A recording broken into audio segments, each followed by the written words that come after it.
আসসালামু আলাইকুম। খালু কিছু আলু লাগাইছিল।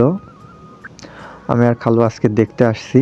আসে দেখি কিছু কিছু আলু উপরের দিকে উঠে আছে, মানে যেই সারিগুলো আছে সেই সারির উপরেই উঠে আছে আলুগুলা। দেখা মাত্রই আমি আর খালু ভাবলাম আলুগুলা হয়তো হয়ে গেছে, এজন্য আমি আর খালু আলুগুলা তোলা শুরু করলাম। আলহামদুলিল্লাহ আলুগুলার ফলন ভালোই হয়েছিল।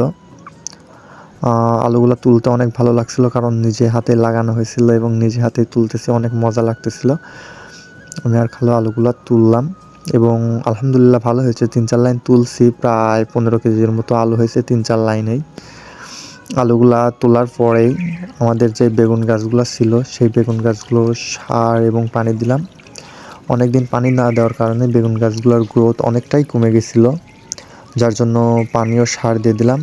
এখন বেগুন গাছটার গ্রোথগুলা ইনশাল্লাহ ভালো হবে, খুব তাড়াতাড়ি বড় হবে। বেগুন গাছে অনেকগুলো ফুলও আসছে। পানি না দেওয়ার কারণে মাটি শুকায় গেছিলো, এর জন্য গ্রোথটা কমে গেছিলো, ফলনও আসতে দেরি হচ্ছিলো। এজন্য সার এবং পানি দিয়ে দিলাম।